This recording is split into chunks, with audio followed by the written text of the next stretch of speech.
شب است و غم گرفته چار سویم، بیای دوست و بنشین رو برایم.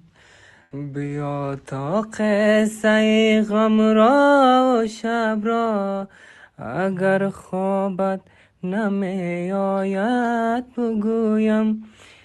اگر خوابت نمی آید بگویم.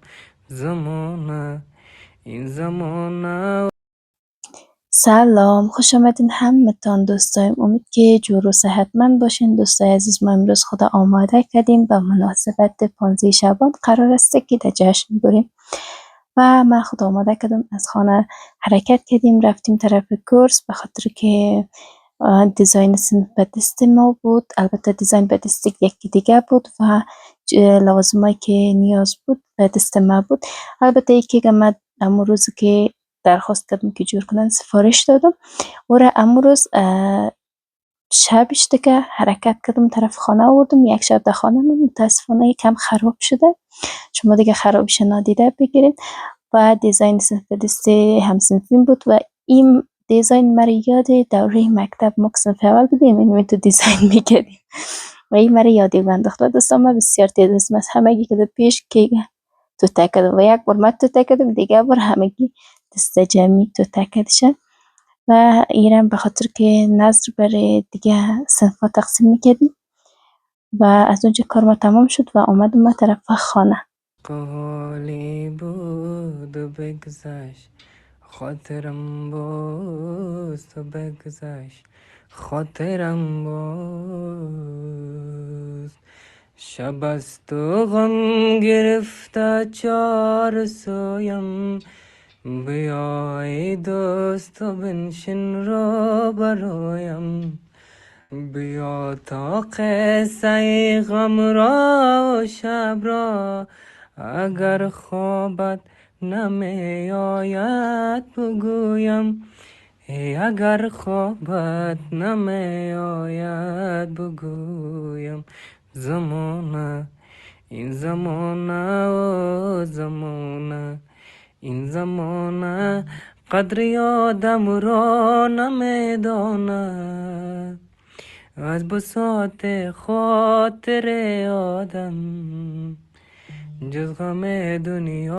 من خانه آمدم که مادر جانم در خانه سفره گرفته و ما اونجا 6 ما سفره گفتیم و وقتی که سفره ما تمام شد من یک نظر شخصی با خواهرم داشتم و رفتیم به خاطر دیزاین او که اینا به همون نیاز بودن. کاغذ و خرما و قند بود که ما خواستیم که ایره بگیریم جور کنیم و یک ذره زمان گیر بود. البته ما زیاد در دیزاینش بلد نبودیم و خیلی زیاد کوشش کردیم به خاطر که چیزی که ما میخواستیم جور شود. و دوستا یک چیز دیگه که من هیچ وقت نتونستم که اما چیزی که میخواستم جور شود، چیزی که من در ویدیو دیدیم هیچ وقت نتونستم اما چیز جور کنم. همه از مواد رو گرفتم ولی بازم قسم جور نشد و من این نظرم دقیقا اما قسم میخواستم جور کنم ولی اون چیزی که من در ویدیو دیدم اصلا جور نشد. خب بازم دیگه گفتم خیر است خدا قبول کنه و وقتی کارم تمام شد دیدم که مادر جان من الوا پخته میکرد و من یک چند تا ویدیو از هنگام پخته شدن این هم گرفتم که اینجا بوره را زرد کرده بود. ما دیگه بوره میگم، البته بعضی ها شکر هم میگه، خب لهجه ها فرق میکنه. و آردش هم که آرد برنج است هم آرد سوچی و ایره مادرم پخته کرده به خاطر که فکر کنم که تقسیم میکرد ایره تقسیم میکرد به بیرون و مقسم خیلی سریع پخته شده که ایره جور کرده که مقسم فکر کنیم یک چند تا ویدیویی که ما مقسمی گرفتیم یعنی مقدر زمانه برد.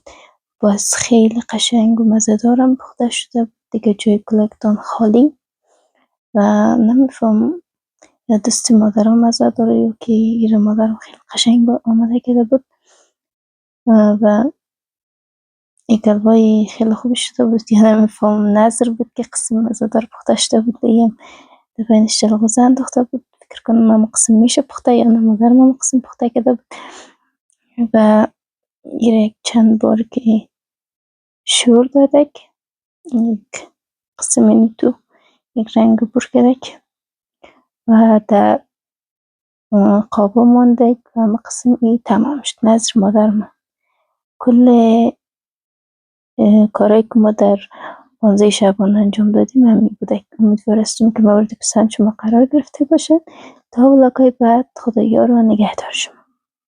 شب است و غم گرفته چار سویم، بیای دوست و بنشین رو برایم. بیا تا قصه غم را و شب را، اگر خوابت نمی آید بگویم. اگر خوابت نمی آید بگویم. زمانه این زمانه و زمانه این زمانه قدر آدم را نمی